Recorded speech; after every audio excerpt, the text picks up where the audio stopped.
government cover-ups. You want answers? Well, so does he. He's Alex Jones on the GCN Radio Network. And now, live from Austin, Texas, Alex Jones.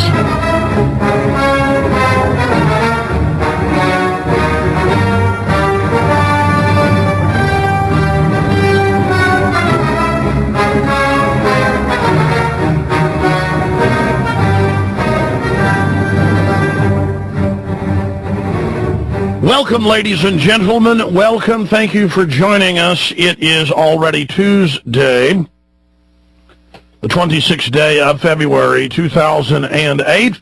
We're going to be live here for the next 3 hours. And guess who we have joining us today? Eva Orner. Just a couple nights ago, she got the Academy Award for Best Documentary 2008, Taxi to the Dark Side, about rendition, secret arrest, and the torture camps. And in my goings and comings and travels, Eva Orner called me, I guess, about 8 months ago and came with a documentary film crew, the same folks that made a lot of famous films. And they came here to town. They made Brothers Keeper and Metallica, Some Kind of Monster, and Paradise Lost. She came here with Joe Bellinger, the famous filmmaker, and interviewed me for some upcoming work they're doing. And I got a chance to talk to her about how they were finishing up Taxi to the Dark Side.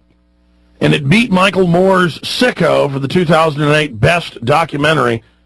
And it's pretty hardcore. Frankly, it could have been even more hardcore, but it's a lot of great research, amazing. They were in Afghanistan, Iraq, you name it.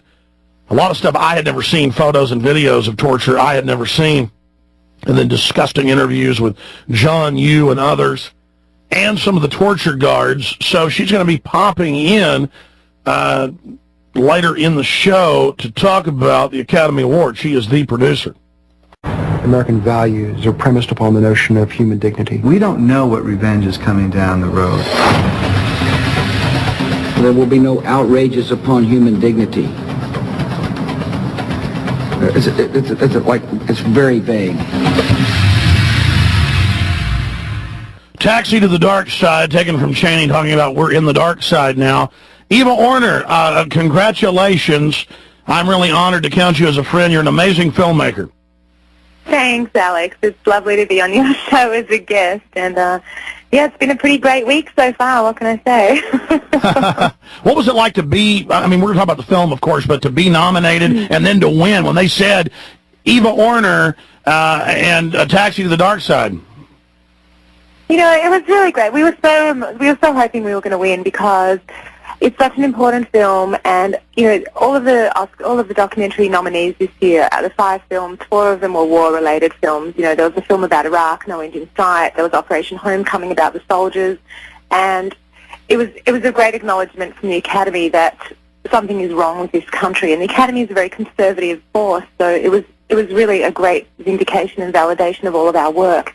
We were concerned that because of all the films, ours is the darkest. It's about torture. It's incredibly critical of the administration. It features waterboarding. It features so many difficult subjects. And we were a little nervous that maybe it was too dark for the Academy, but we really wanted to win. And also, you know, I must talk about Alex Gibney, who's the writer, director, producer. I'm the producer of the film. And, you know, he's been making films for a long time. He made Enron, Smartest Guys in the Room. He was nominated for another Oscar a couple of years ago. And we're so thrilled because he's so deserving. He's one of the best filmmakers working in the country today. And it was great vindication and validation, and, you know, it was really fun. Well, you've done an incredible job as the producer, the head honcho over the whole deal, and I'm just blessed and lucky to have ever even bumped into you, even because you're so smart and such a sweet person. You also have the clip. We had Professor Castle on a few years ago when this first came out. You know, the clip where John Yoo writes in these memos about crushing children's testicles in front of their parents, and then Professor Castle at a closed CFR meeting, even the CFR's mad at him in Chicago. You're not supposed to record it, but Castle did. He had to get this out.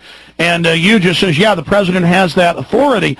I mean, you know, immersing yourself in this film, you guys started working on this film back when it still wasn't kosher to get into this type of topic back when the regime was still riding high to a certain extent. So tell us about the process of deciding to make this film, when it began, all these locations. I mean, it's such an incredible film, getting to interview some of the guards that did the torture, people who were convicted and sent to jail, you have the memos and documents where they were ordered to do it. I mean, just basically the process, Eva. Sure. I mean, the film started, we finished the film about a year ago, and it's been on the festival circuit for the year, and it obviously has just been released. But, we started making it a year and a half ago before that, so it's really a 2.5-year process. And the film came out of some conversations with Alex Gibney, the director, and a couple of extraordinary people who became executive producers and actually put a lot of money into the film when no one else would. And it came out of a conversation about what is going on in this country. Things are being reported in the New York Times and the Washington Post. Why aren't people in the streets? Why aren't people screaming? The rule of law is being broken. There is no regard for habeas corpus. The Geneva Conventions are being disregarded, and it was just this conversation that was just about rage, and it was a conversation involving patriotic Americans who were so disturbed by what was happening to their country. And, people have branded the film anti-American, and it's the complete opposite. It's about the preservation of what made America great and what America should be. So, a couple of the executive producers, one was Rob Johnson, who used to be a right-hand man of George Soros. Another one was Don Glasscock, who's an incredible human rights attorney. Sidney Blumenthal, who was one of Bill Clinton's policy advisors in the Clinton administration. These people all came forward early on, and they put their money where their mouths were and really helped us out because we were having trouble getting distributors to put money up on the film. Alex's previous film was incredibly successful, Enron, as I said, and a lot of people were saying, is this really the follow-up film you want to make to Enron? This could be a really big mistake. It could be career damaging. And, kudos to Alex for having the unbelievable courage, tenacity, and dogged determination to say, I have to make this film. We have to make this film. So that was the sort of the genesis of the film.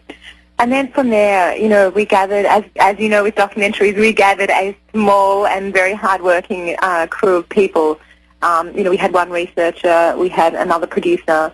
It was a team of like 6 people, and it was really about getting access, getting information, using a lot of archival material, which is hard to source, and really convincing people to talk on this film and to be a part of this film. So that was the initial process. Did you, of course you learned a lot making the film, did you ever get really creeped out? Yeah. It was, I think we all say often, it was really, it was the hardest film I think any of us have ever made. The material's grueling. You know what it's like when you're in an edit suite looking at horrible material. We got a lot of classified photographs that nobody had seen before from Abu Ghraib. The thing that I find the most disturbing in the film is actually there's just some cell phone video from inside the prisons of prisoners smashing their heads against walls and collapsing. And it's just so brutal and so inhumane and unhuman. It's just, it's hard to be around that kind of material all the time. One of the, it sounds so silly, but one of the saving graces of us making this film and keeping our sanity was we were making another film at the same time, which was a lot lighter in subject. It just premiered at Sundance in competition, and it's about Hunter S. Thompson, the great writer.